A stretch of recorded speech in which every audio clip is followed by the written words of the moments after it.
Chairman नहीं लड़ा election, वो आज़ाद लड़ा है, पार्टी नहीं लड़ी इलेक्शन, सुन्नी इत्तेहाद काउंसिल पीटीआई नहीं लड़ी, या लड़ी है तो उसको उन्होंने एक निशान नहीं दिया।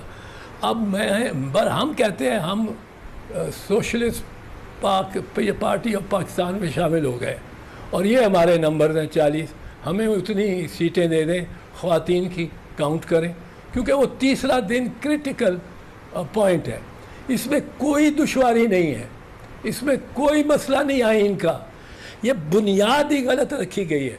चीफ जस्टिस का जो 3 मेंबर का बेंच है, वो चीफ जस्टिस साहब घबराते हैं कि ये जो इस वक्त फुल कोर्ट बेंच है ये उसको सेट असाइड नहीं कर सकता टेक्निकली, क्योंकि वो इनके सामने नहीं है, उससे अपील नहीं है। लेकिन जजेस can disagree with that judgement, so वो अपने वाक़यात के हद तक वो रहेगी, वो नज़ीर नहीं बनेगी, प्रेसिडेंट। बहुत अहम केस, तारीखी केस, इस मौजू पे बात करते हैं और इसके लिए हमें ज्वाइन कर रहे हैं पाकिस्तान के सीनियर तरीन कानूनदानों में से एक, साबिक वज़ीर कानून और मुमताज़ सीनियर सियासतदान मोहतरम बैरिस्टर एतजाज़ अहसन। बहुत बहुत शुक्रिया बैरिस्टर एतजाज़ अहसन साहब, आपने हमें ज्वाइन किया है। बहुत ही नाजुक केस है, इसके बहुत ही सीरियस जो भी इसका फ़ैसला आएगा उसके कॉन्सिक्वेंसेस होंगे पाकिस्तान के सियासी इस वक्त के मंजरनामे पे और ज़ाहिर है कि मुस्तक़बिल पर। और ये भी इस हवाले से भी अहम बात है कि फुल कोर्ट है और वो भी आपस में इस मामले में बहुत ही सीरियस मुकालमा भी हो रहा है इस बेंच के मेंबरान के दरमियान, चीफ जस्टिस साहब के दरमियान, और तमाम ये जो है वो कौम बराह रास्त देख रही है। हर लिहाज से बहुत ही गैर मामूली सूरत हाल है। किस तरफ का ये सफ़र आपको नज़र आ रहा है, क्या होने जा रहा है इस केस के आखिर में? मैं इस पर अर्ज़ करता हूँ आपको, ये बड़ा सिंपल मैटर है, पता नहीं इसको क्यों कॉम्प्लिकेट किया जा रहा है।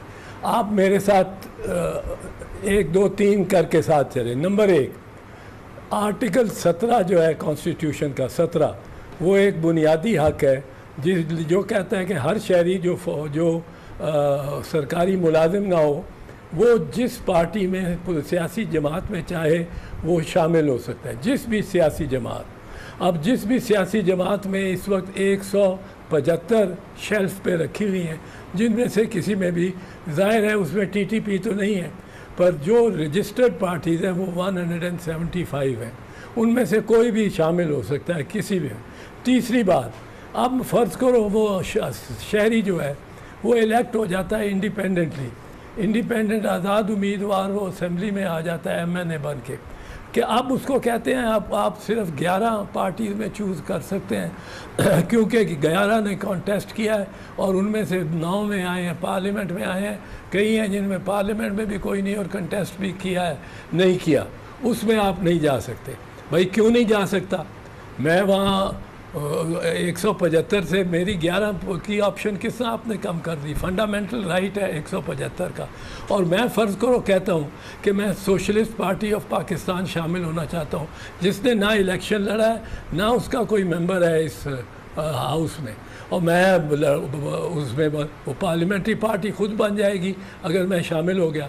और अगर हम 40 इंडिपेंडेंट हुए, अगर ये पहले 3 दिन में ये अगर 40 अपनी ऑप्शन दे देंगे for socialist party of Pakistan, तो उस तीसरे दिन ये काउंट होगा कि कितने पार्लियामेंटेरियंस इस वक्त है। जिसके उस वक्त पार्लियामेंटेरियंस ये 40, कोई हमारा वो चेयरमैन नहीं लड़ा इलेक्शन, वो आज़ाद लड़ा है, पार्टी नहीं लड़ी इलेक्शन, सुन्नी इत्तेहाद काउंसिल पीटीआई नहीं लड़ी, या लड़ी है तो उसको उन्होंने एक निशान नहीं दिया। अब हम कहते हैं हम सोशलिस्ट पार्टी ऑफ पाकिस्तान में शामिल हो गए और ये हमारे नंबर हैं 40, हमें उतनी सीटें दे दें, ख़वातीन की काउंट करें, क्योंकि वो तीसरा दिन क्रिटिकल पॉइंट है। इसमें कोई दुश्वारी नहीं है, इसमें कोई मसला नहीं आइन का, ये बुनियाद ही गलत रखी गई है।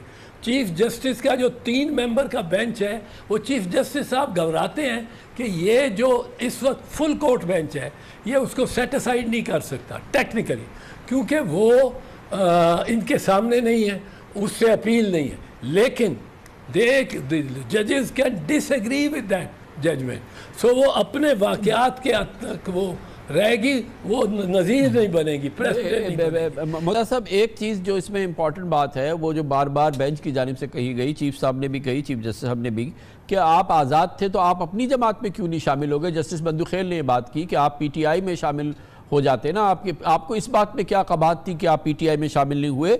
दूसरी बात ये भी एक बड़ी इंपॉर्टेंट बात की गई है कि भाई के माइनॉरिटी सीट्स जो हैं वो सुन्नी इत्तेहाद काउंसिल को नहीं मिलनी चाहिए, क्योंकि उनके अपनी किताब में लिखा हुआ है कि हमारे यहाँ कोई माइनॉरिटी का मेंबर नहीं हो सकता। दो ये पॉइंट्स दिए गए हैं जिसकी बुनियाद पर रिजर्व सीट्स की डिस्ट्रीब्यूशन हुई है, उसको तस्लीम करना चाहिए। इन दो पॉइंट्स की बुनियाद पे, इन दो आर्ग्यूमेंट्स की बुनियाद पे वहाँ की गई। एक तो कि पीटीआई जो आज़ाद अरकान थे वो पीटीआई में क्यों नहीं शामिल हुए, और माइनॉरिटी SIC को कैसे सीट्स मिल सकती हैं। नहीं, ये जो आज़ाद वाले उम्मीदवार हैं, जब तक वो जिस पार्टी में चाहे शामिल हो सकते हैं, वो नून में भी हो सकते थे, वो पीपल्स पार्टी में भी हो सकते थे, वो पीटीआई में भी हो सकते थे। पीटीआई का एक उनको धोखा रहा है ये, जो अभी मैं बता रहा था कि मुनीब साहब ने बड़ी शाइस्ता तौर अंदाज में बात की है कि चीफ जस्टिस साहब ने जो 3 मेंबर फैसला दिया निशान पे, उससे कास्केड ऑफ एरर्स हुआ है, कास्केड ऑफ एरर। वो बुनियाद ही गलत थी, उस फैसले की बुनियाद गलत थी, और उस फैसले को आप बुनियाद बनाना आइंदा के लिए गलत है। ये कोई नहीं कह सकता कि आप पीटीआई में क्यों नहीं शामिल हुए। I can't be punished for making a choice, this is my fundamental right.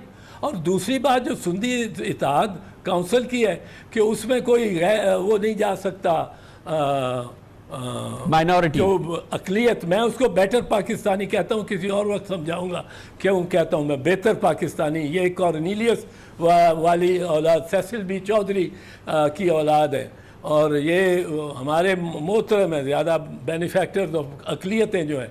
पर बहरहाल अब वो, मैं अकलियती कहता रहता हूँ, अकलियती बेटर पाकिस्तानी जो हैं, ये अब ये इनकी चॉइस है, और उनकी ये प्राइवेट चॉइस है। ये जिमखाना क्लब का अगर कॉन्स्टिट्यूशन में लिखा हुआ हो कि हम किसी गवर्नमेंट सर्वेंट को मेंबर नहीं बनने देंगे, और वो बाद में फैसला करे उनकी बॉडी कि गवर्नमेंट सर्वेंट को बनने देना है, तो दीज आर प्राइवेट। ये इस पे सिविल सूट होना चाहिए, इस पे आप रिट में नहीं जा सकते, इस पे आप सुप्रीम कोर्ट 184(3) में नहीं जा सकते, इसमें कोई फंडामेंटल राइट इन्वॉल्व नहीं है। ये parties are civil voluntary organisations, इनमें कोई इनवॉलंटरीनेस नहीं है, इनमें कोई एम्प्लॉयर एम्प्लॉई रिलेशनशिप नहीं है। पॉलिटिकल पार्टी को डिफाइन कहाँ किया आपने, कोई अच्छा एक और बात किस तरह किया, कुछ भी नहीं किया। वो एक पार्टी और बात, एक जगह पार्लियामेंट्री पार्टी लिखा हुआ है एकदम। एक चीज़ जो बात हुई है सामने, वो ये कि चीफ जस्टिस साहब के सामने ये बात बार बार इस बात को उजागर किया कि बेशक इस पूरे मामले में आइन की जो रूह है या जो आइन की शरह है उसको नहीं, उसकी तामील नहीं हुई है। और जब ये बात कही गई कि अगर कोताही हुई पीटीआई से या उसके वकीलों की जानिब से या SIC के जो सुन्नी इत्तेहाद काउंसिल है, तो चीफ जस्टिस साहब ने फरमाया कि ये कभी आप इस बात को नहीं इग्नोर किया जा सकता कि आपको नहीं इल्म था या आपको जल्दी थी या कोताही थी, आपने सिग्नल तोड़ दिया, सिग्नल तोड़ने की सज़ा मिलेगी। फिर ये भी कहा गया कि अगर क्या ऐसी सूरत हाल में किसी जमात को जिसको सिर्फ एक सीट मिली हो और बाकी पूरी पार्लियामेंट जो है वो आज़ाद उम्मीदवारों पे मुश्तमिल हो, तो क्या उस सूरत हाल में वो एक सीट वाले को उसके हक़ से ज़्यादा, मतलब तमाम मखसूस नशिस्तें उसको मिल सकती हैं? तो उन्होंने कहा कि अगर ऐसा होगा तो मिल सकती है। गोया कि पीटीआई की या जो SIC की जो सुन्नी इत्तेहाद काउंसिल की हिकमत अमली थी, जो आर्गूमेंट्स थे, जो उसकी जिस तरीके से उसने पोस्ट ये जो इलेक्शन सिंबल मामलात में अपना केस इलेक्शन कमीशन के सामने रखा, और फिर ये कहा गया कि जब इलेक्शन कमीशन ने आपको मखसूस नशिस्तें नहीं दी तो आप सुप्रीम कोर्ट क्यों नहीं आए। और आपने सुप्रीम कोर्ट में जब आपसे कहा गया था कि अगर आपको मखसूस नशिस्तों के मामले में कोताही हो,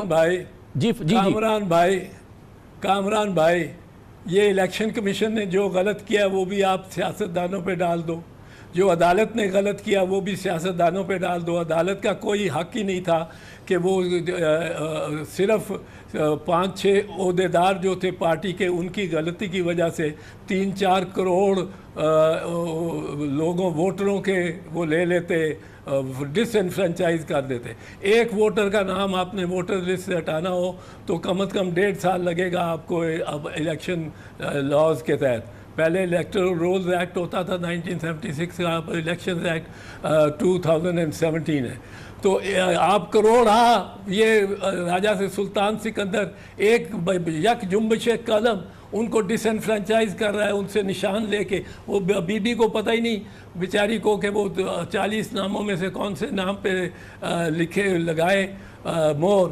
अब वो बुनियादी गलती हुई है चीफ जस्टिस ऑफ पाकिस्तान से।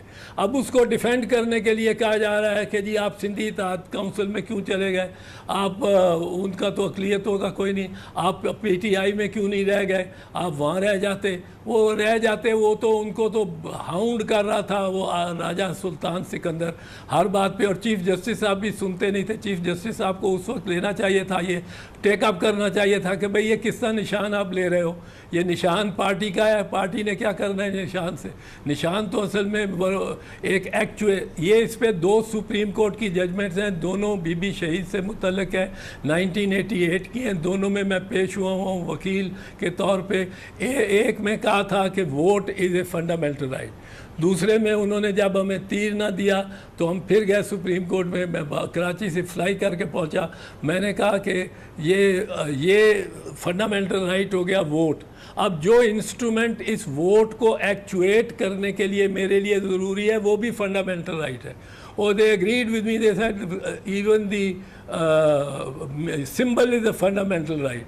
तो ये तो चीफ जस्टिस साहब देखते नहीं कि खुद उन्होंने एक्चुअली वो जो कहा है ना मुनीब साहब ने कि चीफ साहब की जजमेंट को वो अब वो क्रिटिसाइज़ नहीं करना चाहते, शाइस्ता ज़बान इस्तेमाल करना चाहते हैं, और वो कहते ये कह यही रहे हैं कि चीफ साहब की वो जजमेंट जो सिंबल वाली है वो एक ऐसी गलती हुई है कि उसके बाद कैस्केड ऑफ एरर हुआ है। उनके अल्फाज से कैस्केड ऑफ एरर। अब ये कैस्केड ऑफ एरर चलता जा रहा है, सारी मुल्क के आईन और कानून को आप तबाह करते जा रहे हैं। तबाह किस तरह करते जा रहे हैं कि आप हर प्रेमिस गलत प्रेमिस पे इस्तेमाल कर रहे हैं। आप शुरू होते हैं, प्रेमिस आपका ये होना चाहिए साइफ़र केस में कि साइफ़र में मंदरजात क्या है और क्या वो प्राइम मिनिस्टर को भेजा गया, और क्या प्राइम मिनिस्टर ने अपने हलफ में ये हलफ लिया हुआ है कि वो अगर उसको किसी साजिश या इस किस्म की बात का पता लगे तो वो लोगों तक लेके जाने का हकदार होगा। ओथ पढ़ते नहीं, आइन पढ़ते नहीं, हर चीज़ में आप एक लगाते हैं कि जी वैकेंसीज रह जाएंगी, बहुत वैकेंसीज हो जाएंगी तो हाउस कंप्लीट नहीं होंगे। अरे भाई आर्टिकल 66 कहता है साफ कि जितनी भी वैकेंसीज हों हाउस की प्रोसीडिंग्स पे कोई असर नहीं पड़ेगा, कोई इनवैलिडेट नहीं होंगी। आप आइन तो पढ़ें। तो इसमें एक बिल्कुल ये गलत तरफ जा रहा है और ये बहुत बहुत नुकसान पहुंचाएगा आइंदा। गोया आपके सर पे बैठी होगी। गोया मोहतरम एतजाज़ हसन साहब, आप ये फरमा रहे हैं कि सुन्नी इत्तेहाद काउंसिल की मखसूस नशिस्तों का जो मामला है, जो अभी आपने फरमाया, जो आपके सारे आर्गूमेंट हैं, ये एक ओपन एंड शट केस है। ये मखसूस नशिस्तें बहरहाल सुन्नी इत्तेहाद काउंसिल को, जो कि ज़ाहिर है कि इस वक्त सामने है, PTI उसकी पुश्त पर है, तो ये ओपन एंड शट केस है। ये मखसूस नशिस्तें दरअसल PTI को मिलनी चाहिए थी, और जो जिस तरीके से ये तकसीम हुई हैं ये गलत हुआ है। ये वो जो पहले हुआ, मैं बड़ा सीधी सी बात कर रहा हूँ। आर्टिकल 70 से give me the option of 175 party.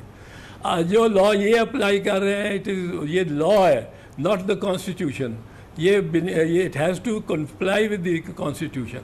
ये मुझे ऑप्शन दे रहा है 11 या 15 या 20 जितनी पार्टियों ने कंटेस्ट किया उनमें से कोई चुनो। मैं क्यों चुनूँ उनमें से? मैं चुनूँगा जो बाहर बैठी हुई पार्टी है जिसने हिस्सा नहीं लिया। वो जब हम 30-40 मेंबर उसके मेंबर हो जाएंगे तो वो पार्लियामेंट्री पार्टी भी बन जाएगी। औरतें इस तरह आ रही हैं तो ये इंडिपेंडेंट्स क्यों नहीं चूज़ कर सकते एक ऐसी पार्टी को? They have a right. Just because I have been elected as an independent you are taking away my fundamental right to choose any of the 175 party. ये आपका राजा सुल्तान सिकंदर कर रहा है, और कर रहा है इसलिए कि यही बात चीफ जस्टिस साहब ने अपने फैसले में लिख दी है। अब ये बात तो गलत है ना कि आप और सिंधी इत्तेहाद काउंसिल को इसलिए आप नहीं चूज़ कर सकते कि उन्हें इलेक्शन नहीं लड़ा, उसने उसका मेंबर कोई नहीं। Socialist Pakistan party of Pakistan का भी कोई मेंबर नहीं है, कोई उसने इलेक्शन नहीं लड़ा, लेकिन उसको अगर 40 जाके मेंबर इंडिपेंडेंट मेंबर वो जाके कहते हैं कि हम सोशलिस्ट पार्टी के मेंबर हैं और 3 दिन के अंदर बन गए हैं और हमारी ये स्ट्रेंथ है और 2 औरतों की सीटें इस स्ट्रेंथ पे हमें मिलनी चाहिए, तो 2 औरतों की सीटें उनको मिलनी चाहिए। यही सुन्नी इत्तेहाद काउंसिल का मामला है या किसी और जमात का मामला है, इसमें कौन सी दुश्वारी है? बड़ी नवाज